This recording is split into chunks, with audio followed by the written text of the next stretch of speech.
Hello दोस्तों, good evening, जय हिंद। आज से हम इतिहास का दूसरा सबसे इम्पोर्टेंट चैप्टर जिसका नाम है दिल्ली सल्तनत उसका आगाज़ करने जा रहे हैं। दिल्ली सल्तनत से हमें एग्ज़ाम में क्वेश्चन देखने को मिलता है, चाहे हम एसएससी, यूपीएससी और एमपीपीएससी की प्रिपरेशन कर रहे हैं, सभी से हमको दिल्ली सल्तनत से क्वेश्चन बनता ही बनता है एग्ज़ाम में, और ख़ास तौर पर प्री और मेंस में। तो हम दिल्ली सल्तनत के जितने भी वंश हैं, गुलाम वंश, सैयद वंश, खिलजी, तुगलक और लोदी, सभी वंशों के बारे में डिटेल्स में पढ़ेंगे और सभी को कवर करेंगे। तो आज हम पढ़ेंगे गुलाम वंश 1206 से 1290। तो चलिए शुरू करते हैं। सबसे पहले हम जानेंगे कि गुलाम वंश की उत्पत्ति हुई कैसी। कुतुबुद्दीन ऐबक था कौन? आराम शाह, इल्तुतमिश, कुतुब मीनार का इतिहास, रज़िया सुल्तान, गयासुद्दीन बलबन, अन्य गुलाम वंश के शासक, और लास्ट में देखेंगे कि गुलाम वंश का पतन कैसे हुआ। तो चलिए देखते हैं कि गुलाम वंश की उत्पत्ति हुई कैसी। तो गुलाम वंश की उत्पत्ति के पीछे सबसे बड़ा हाथ है मोहम्मद गौरी का, क्योंकि जिस समय दिल्ली की गद्दी पर पृथ्वीराज चौहान का शासन था, तो उसी समय गौरी का आक्रमण होता है और गौरी 1191 में पृथ्वीराज चौहान के साथ तराइन का प्रथम युद्ध लड़ता है, जिस दौरान मोहम्मद गौरी को पराजय मिलती है और पृथ्वीराज चौहान तराइन के प्रथम युद्ध को जीत जाते हैं। लेकिन तराइन का जैसे दूसरा युद्ध होता है 1192 में, तो पृथ्वीराज चौहान का जो रिश्तेदार है जिसका नाम है जयचंद, तो जयचंद पृथ्वीराज चौहान से विश्वासघात कर देता है, जिसके कारण 1192 में तराइन के द्वितीय युद्ध में मोहम्मद गौरी पृथ्वीराज चौहान को धोखे से पराजित कर देता है और बंदी बना लेता है। इस दौरान ये जो दूसरा युद्ध है तराइन का, इसे भारतीय इतिहास में सबसे महत्वपूर्ण माना जाता है। ऐसा इसलिए क्योंकि यहाँ से मुस्लिम शक्ति भारत में प्रवेश करती है। फिर 1194 में जिसने विश्वासघात किया था जयचंद को, चंदावर के युद्ध में पराजित करता है कौन? मोहम्मद गौरी। और फिर मोहम्मद गौरी जब इस बात को जानता है कि अब मुझे मेरा वक्त आ गया है मध्य एशिया में जाने का, गजनी वापस जाने का, तो इस दौरान वो अपने गुलाम को छोड़कर जाता है जिसका नाम होता है कुतुबुद्दीन ऐबक, और एक और जिसका नाम है मोहम्मद बख्तियार खिलजी। तो जब इन दोनों गुलाम को भारत में छोड़कर जाता है और जब वापस जाता है दिल्ली की गद्दी से, तुर्क वापस जाता, गजनी वापस जाता है, तो उस दौरान कुतुबुद्दीन ऐबक गुलाम वंश की स्थापना करता है। इसी कारण इसको गुलाम वंश कहा जाता है, क्योंकि इस गुलाम वंश में गौरी के जितने भी गुलाम हैं उनके बारे में चर्चा की गई है। तो आगे बढ़ते हैं। सबसे पहले हम जानेंगे कुतुबुद्दीन ऐबक के बारे में, जिसका टाइम पीरियड है 1206 से 1210। मोहम्मद गौरी की मृत्यु के बाद कुतुबुद्दीन ऐबक के हाथ में उत्तर भारत के क्षेत्रों का नियंत्रण आ गया और गुलाम वंश का पहला शासक बना, और 1206 में वो स्वतंत्र हो गया। उसने अपनी राजधानी लाहौर बनाई और इसको कई नामों से जाना जाता है, जैसे लाख बख्श कहा जाता है। लाख बख्श का मतलब होता है कि लाखों का दान करने वाला। हातिम ताई कहा जाता है। कुरु ख्वां यानी कुरान को पढ़ने वाला कहा जाता है ना। तो ये कई सारे अभियान किए थे। कुतुबुद्दीन ऐबक के बारे में एक बात कही जाती है कि इसको जब ये बचपन में, इसको एक काजी थे जिसका नाम था फ़खरुद्दीन अब्दुल अजीज़ कूफ़ी ने इसको एक दास के तौर पर ख़रीदा था, है ना। और कुतुबुद्दीन ऐबक जो है वो बहुत चतुर आदमी था। चतुर इसलिए था क्योंकि जब मोहम्मद गौरी की मृत्यु हुई तो उस दौरान उसने मुल्तान का जो सुल्तान था जिसका नाम है नरसुद्दीन कुबाचा, और गजनी का जो यल्दौस के विद्रोह का दमन किया, क्योंकि इन दोनों को पता चल गया था कि कुतुबुद्दीन ऐबक जो है वो गौरी के बाद दिल्ली की गद्दी पर काबिज होगा। तो कुबाचा और यल्दौस के विद्रोह का दमन करता है। और ये ऐबक इतना कुशाग्र बुद्धि का था कि इसको पता था कि गौरी का कोई भी उत्तराधिकारी नहीं है, क्योंकि हम सब इसके गुलाम हैं और हम सब गुलामों में से कोई ना कोई विद्रोह कर देगा। और वास्तव में विद्रोह हुआ। नरसुद्दीन कुबाचा और गजनी का जो सुल्तान था यल्दौस ने विद्रोह कर ही दिया। तो कुतुबुद्दीन ऐबक ने विद्रोह को दबाने के साथ साथ इन दोनों के साथ वैवाहिक संबंध स्थापित कर लिया और फिर उसके बाद स्वयं को गद्दी पर काबिज कर लिया, यानी कुबाचा को अपना दामाद बना दिया और यल्दौस के साथ वैवाहिक संबंध, रिश्तेदारी बना ली। कुतुबुद्दीन ऐबक ने अपने शासनकाल में कई महत्वपूर्ण कार्य किए, जैसे दिल्ली में कुतुब उल इस्लाम मंदिर का निर्माण करवाया, मस्जिद का निर्माण करवाया।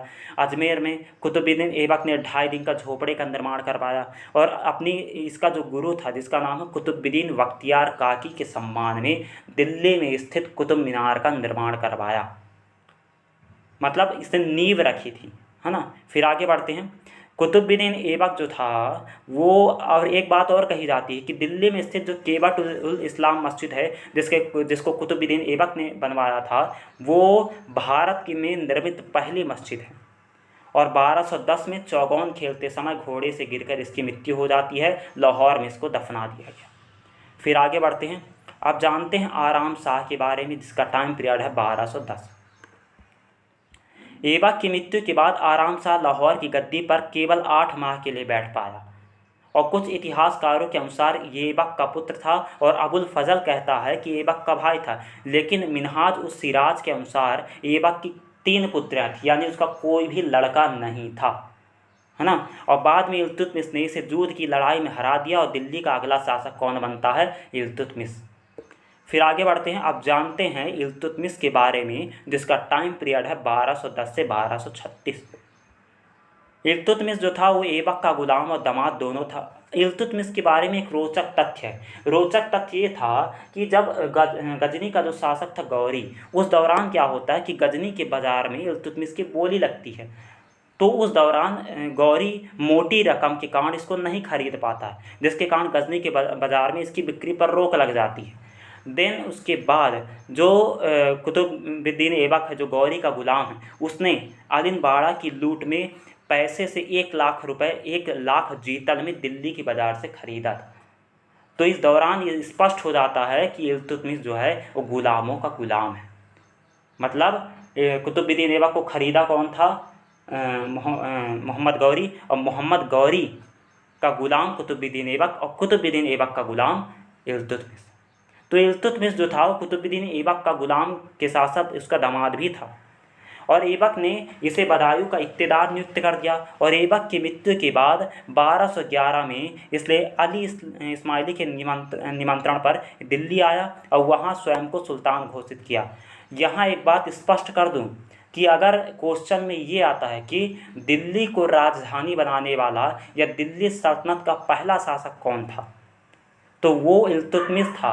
हमें कुतुबुद्दीन ऐबक नहीं लगाना है, क्योंकि कुतुबुद्दीन ऐबक ने अपनी राजधानी लाहौर शिफ्ट की थी, लेकिन दिल्ली को राजधानी बनाने वाला पहला शासक जो है वो था इल्तुतमिश। और बाद में जूद की लड़ाई में इसने आराम शाह को पराजित कर देता है। अब जिसने कुतुबुद्दीन ऐबक के समय विद्रोह किया था, नरसुद्दीन कुबाचा और यल्दौज, जो कि सिंध, मुल्तान और गजनी के शासक थे, इन्होंने इल्तुतमिश के समय भी विद्रोह किया, और इल्तुतमिश ने इन दोनों को पराजित किया और यल्दौज को बंदी बनाकर बदायूं लाया, जहाँ आज भी उसकी कब्र बनी हुई है। और 1217 में इल्तुतमिश ने कुबाचा से लाहौर भी छीन लिया। कुबाचा जो कि मुल्तान का शासक था, और 1227-28 में कुबाचा ने सिंधु नदी में डूबकर आत्महत्या कर ली। फिर आगे बढ़ते हैं। इल्तुतमिश ने 26 साल तक शासन किया। अगर हम गुलाम वंश के किसी शासक के बारे में सोचते हैं कि सबसे लंबा कार्यकाल और सबसे अच्छा कार्यकाल किसका था, तो वो इल्तुतमिश का ही था। इसके हम 26 साल के कार्यकाल को 3 भागों में विभाजित कर देते हैं। पहला है 1210 से 1220, जिसमें इसने विद्रोहियों का दमन किया, जिसमें ख़ास तौर पर जो गौरी और कुतुबुद्दीन ऐबक के गुलाम थे और उनके रिश्तेदार भी थे, जैसे यल्दौज हो गया, है ना, कुबाचा हो गए। और 1221 से 1229 तक इसने मंगोल आक्रमण और अन्य खतरों का सामना किया। इल्तुतमिश के समय ही मंगोलों का आक्रमण होता है। 1229 से 39 तक सत्ता को अच्छा बनाने का प्रयास किया इसने।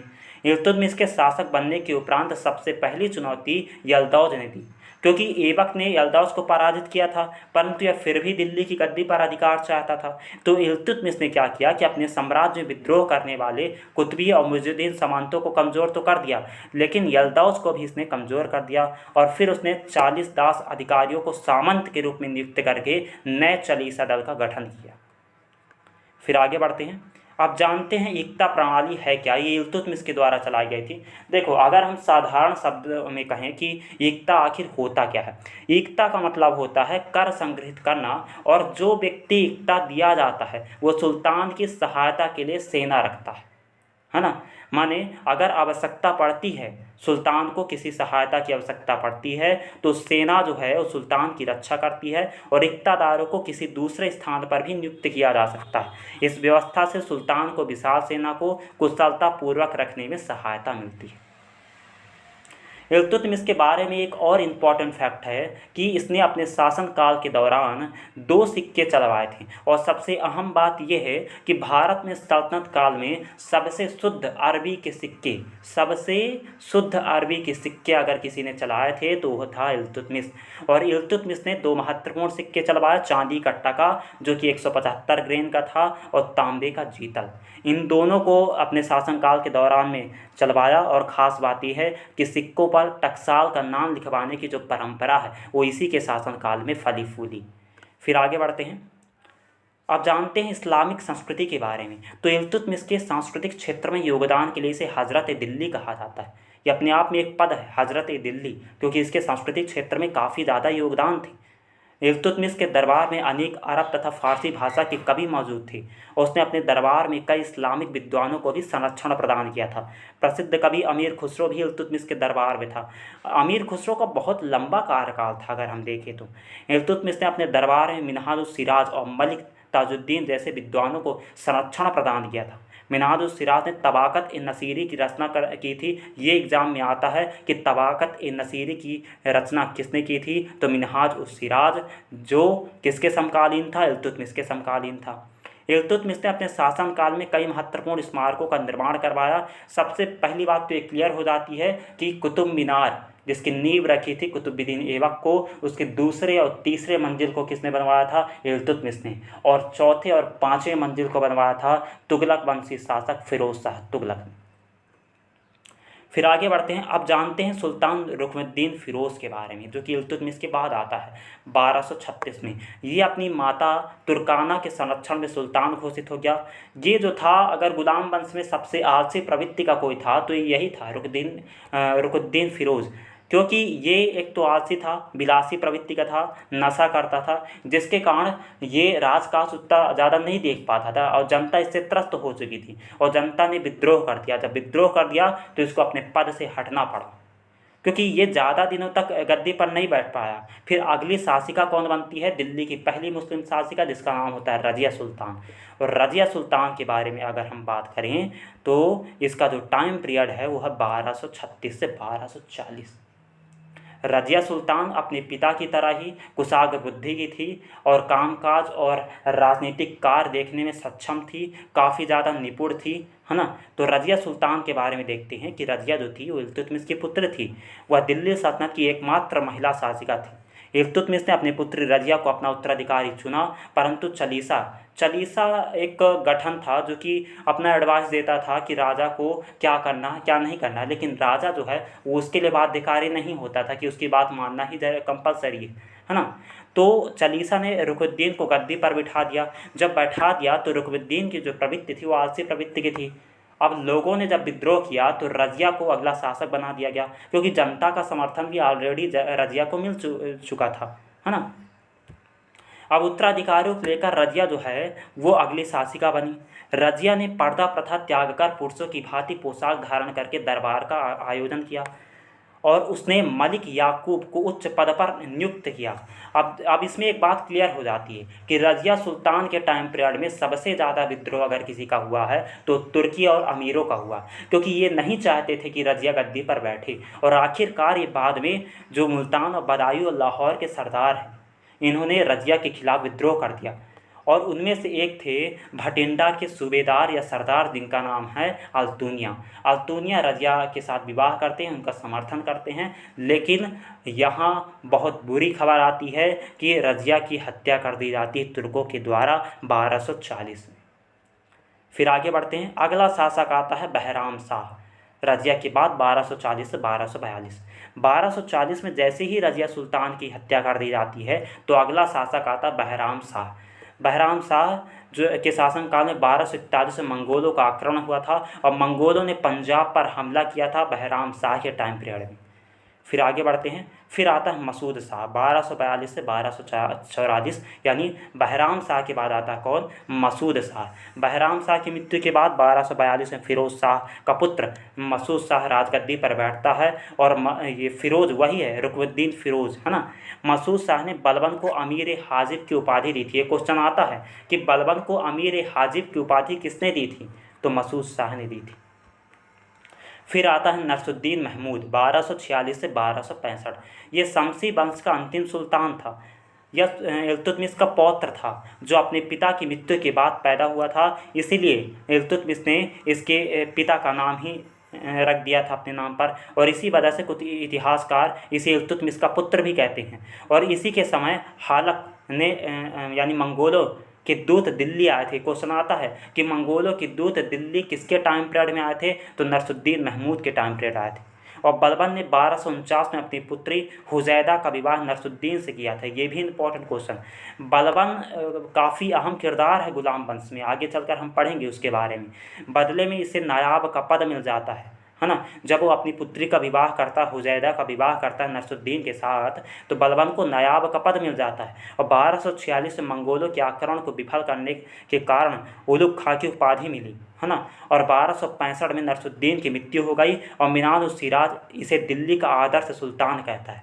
और उसके द्वारा लिखी गई प्रसिद्ध पुस्तक तबाकत ए नसीरी उसके इसी आश्रयदाता को समर्पित करती है। अब आते हैं कौन, बलबन, जो कि काफ़ी अहम किरदार है गुलाम वंश में, जिनका टाइम पीरियड है 1266 से 1287। बलबन के बारे में हम सबसे पहले बेसिक पढ़ लेते हैं।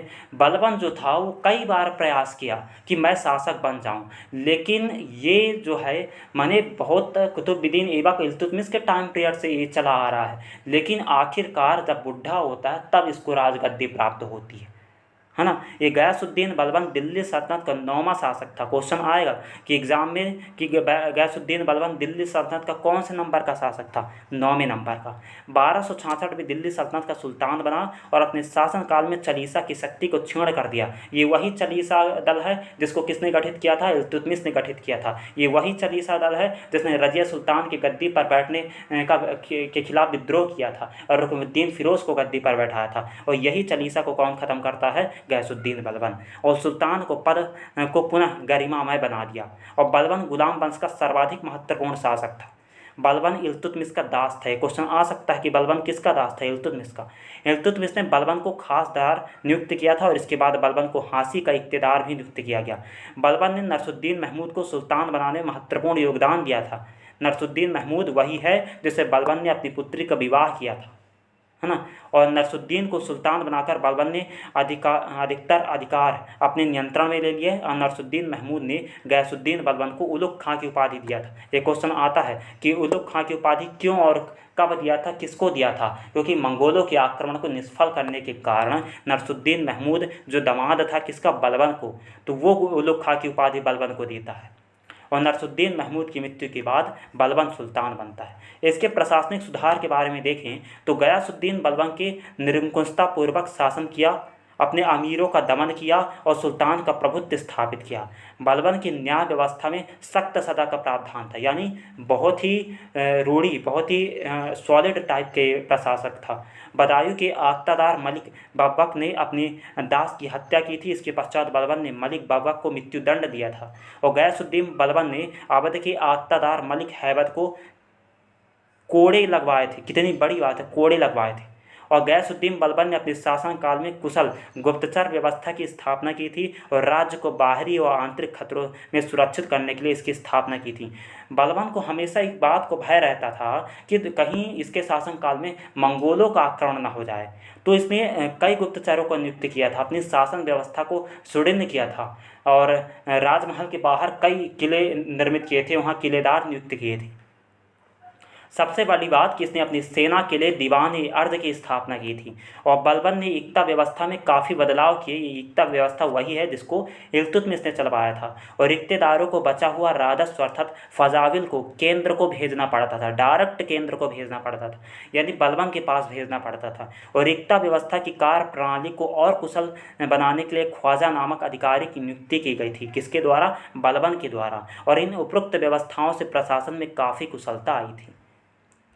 अब इसका बारे में देखते हैं कि सल्तनत को कैसे इसने सॉलिड बनाया। तो गयासुद्दीन बलबन ने अपने शासनकाल में सेना, राजस्व व्यवस्था तथा अन्य प्रशासनिक ढांचों में कई सुधार किए। इसमें कार्यकुशलता में वृद्धि हुई। बलबन के पास एक विशाल केंद्रीकृत सेना थी क्योंकि दीवान-ए-अर्द की ऑलरेडी इसने स्थापना कर रखी थी और साम्राज्य का विस्तार करने के बजाय बलबन ने अपने साम्राज्य को सुदृढ़ बनाना सीखा और अपनी सेना को शक्तिशाली बनाकर उसने मंगोलों के आक्रमण से अपने साम्राज्य की रक्षा की और मंगोलों को रोकने के प्रयास में उसके पुत्र मोहम्मद की मृत्यु हो जाती है।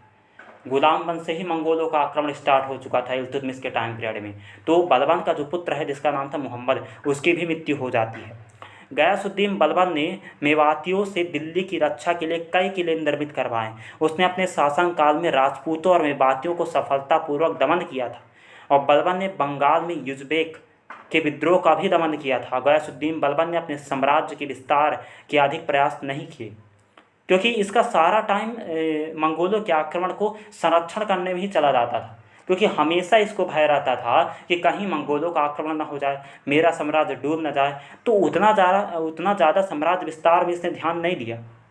गयासुद्दीन बलबन ने अपने शासनकाल में प्रशासन के विभिन्न अंगों में कई सुधार किए, परंतु उसने तुर्क कुलीन तंत्र को संरक्षण प्रदान किया और योग्यता को नज़रअंदाज किया।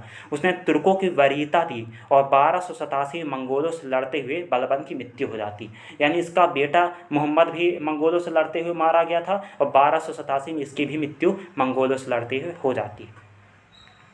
अब बात करते हैं कैकुबाद, जो कि अगला शासक बनता है 1287 से 1290।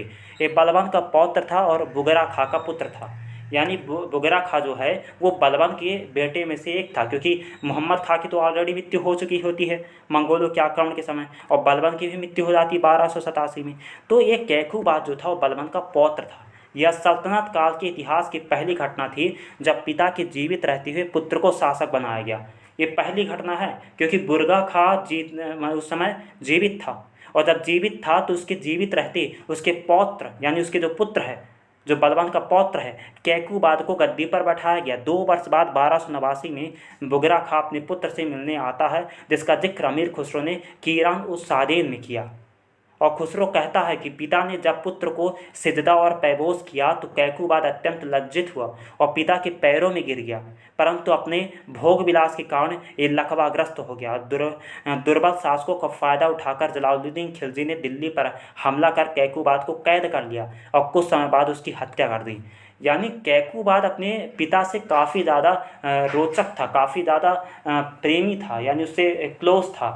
लेकिन समस्या ये आती है कि जिस पिता के रहते उस पुत्र को गद्दी पर बैठा दिया जाए तो ये नाइंसाफ़ी वाली बात हो जाती है, क्योंकि बलबन का पुत्र बुगरा खां तो था, लेकिन उसके होते हुए उसके पौत्र कैकुबाद को गद्दी पर बैठाया जाता है। और जब बुगरा खां कैकुबाद से मिलने आता है तो बलबन का जो पौत्र है कैकुबाद उनके पैर में गिर जाता है, सिजदा करता है और थोड़ा लज्जित हो जाता है, लेकिन भोग विलास के कारण ये है वो लकवाग्रस्त हो जाता है।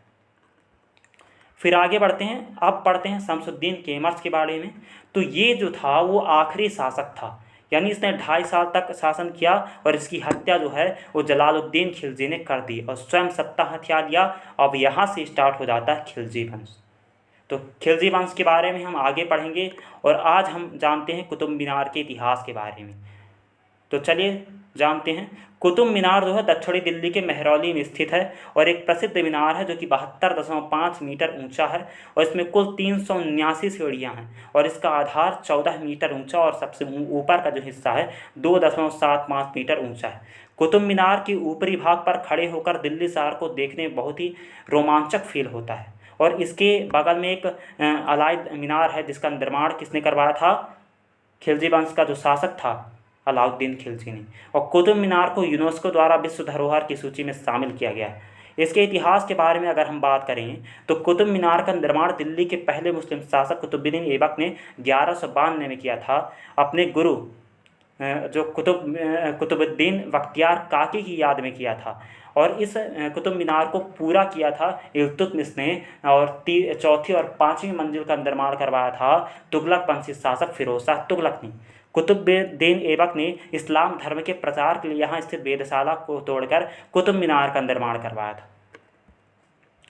कुतुब मीनार की अगर हम बात करें तो इसकी पहली मंजिल का निर्माण यानी नींव किसने रखा था? कुतुबुद्दीन ऐबक ने रखा था। 1220 में इल्तुतमिश ने 3 मंजिल को और आगे बढ़ाया। कुतुब मीनार पर बिजली गिरने से इसकी ऊपरी मंजिल नष्ट हो चुकी थी, तो फिर फिरोज शाह तुगलक जो नष्ट हो जाती है मंजिल उसको बनवाता है। है ना। तो इसमें कई सारे शासकों का हाथ था, जैसे अगर हम कुतुबुद्दीन ऐबक की बात करें, इल्तुतमिश हो गया, तुगलक वंशी शासक फिरोज शाह तुगलक हो गया, और ख़ास तौर पर शेर शाह सूरी ने अपने शासनकाल के दौरान कुतुब मीनार में प्रवेश द्वार बनवाया था। तो यहाँ चार चार शासकों का योगदान है कुतुब मीनार को बनवाने में।